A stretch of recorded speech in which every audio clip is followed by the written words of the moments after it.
लेके म्यांमार से ईरान तक जहां भी खुदाई होती है केवल बुद्ध निकलते हैं। कारण यह है कि पूरा अखंड भारत बौद्ध था।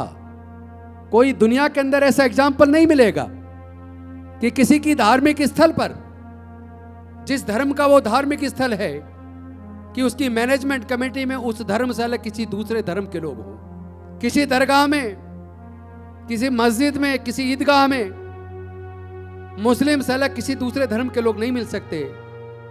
किसी मंदिर में हिंदू धर्म से अलग किसी दूसरे धर्म के लोग नहीं मिल सकते। वहां इस पूरे दुनिया की बौद्धों की आस्था का केंद्र महाबोधि महाविहार, उसके मैनेजमेंट कमेटी में 4 पंडे क्यों?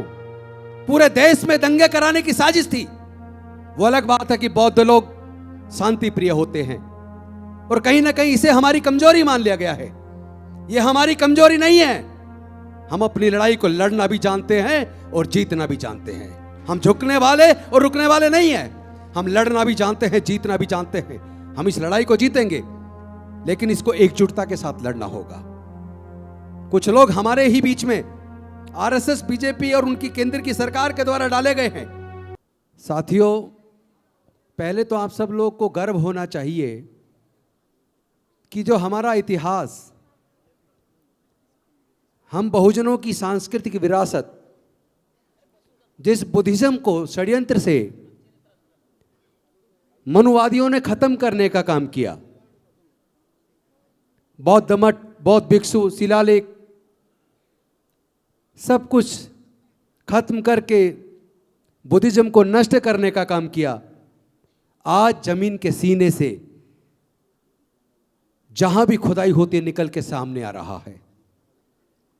लेके म्यांमार से ईरान तक जहां भी खुदाई होती है केवल बुद्ध निकलते हैं। कारण यह है कि पूरा अखंड भारत बौद्ध था। इस सच्चाई को कोई कितना ही छुपाना चाहे, छुपा नहीं सकता। सच सच रहता है और झूठ झूठ रहता है। यह बड़े दुख की बात है।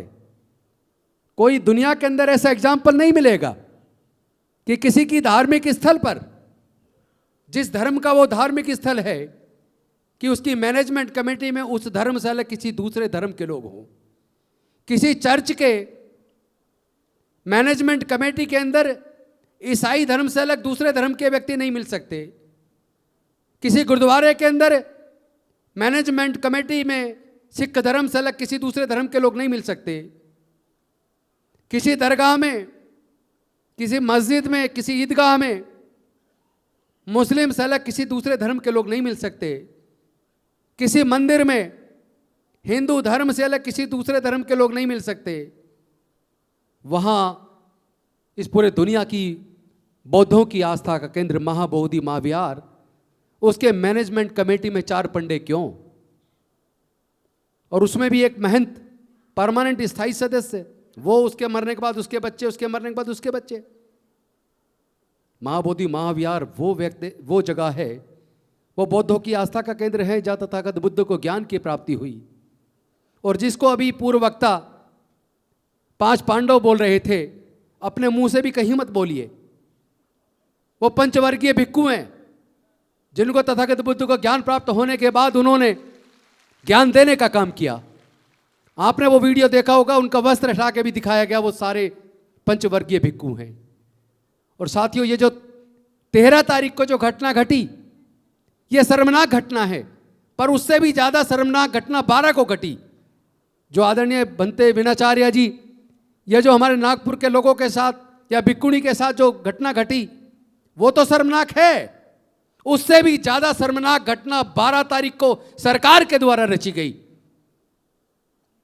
2 धर्मों के बीच झगड़ा कराने की कोशिश की गई, और यह कोशिश बिहार की सरकार के द्वारा, वहां के राज्यपाल के द्वारा, वहां के डीएम, पुलिस अधिकारी, बुद्धिस्ट टेंपल मैनेजमेंट कमेटी के मेंबर्स, सब ने मिलके बुद्ध पूर्णिमा के दिन तथागत बुद्ध की तरफ पीट करके, और वो स्थान जो छोटा स्तूप होता था बुद्ध का, उस स्तूप को जो तोड़ा जा चुका है, वहां पे थोड़ा फूल चढ़ाकर उसको शिवलिंग कह के तथागत बुद्ध की तरफ पीट करके पूजा करने का काम किया।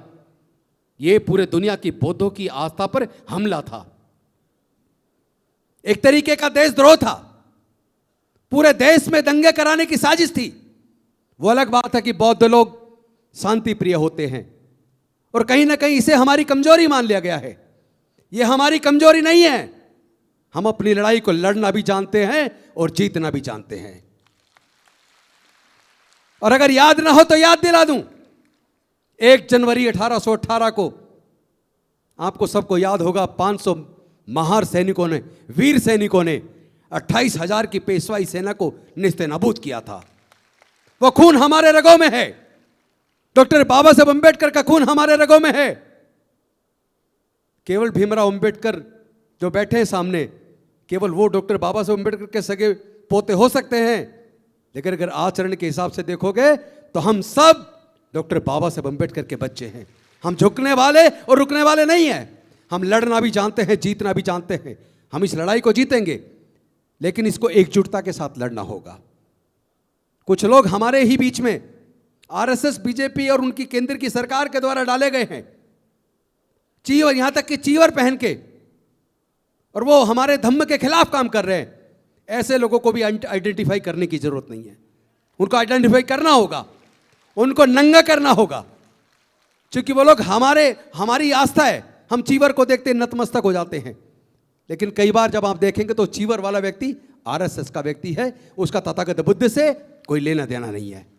ऐसे लोगों को भी आइडेंटिफाई करना है। चूंकि बहुत वक्त है, समय कम है, तो मैं ज़्यादा लंबा भाषण नहीं दूंगा, लेकिन यह जरूर कहूंगा कि बिहार की सरकार के खिलाफ वहां के राज्यपाल, जिस राज्यपाल ने संविधान के खिलाफ जाकर पूरे बौद्धों की आस्था को ठेस पहुंचाने का काम किया है, 2 धर्मों में झगड़ा कराने का काम किया है, उनके खिलाफ मुकदमा दर्ज होना चाहिए।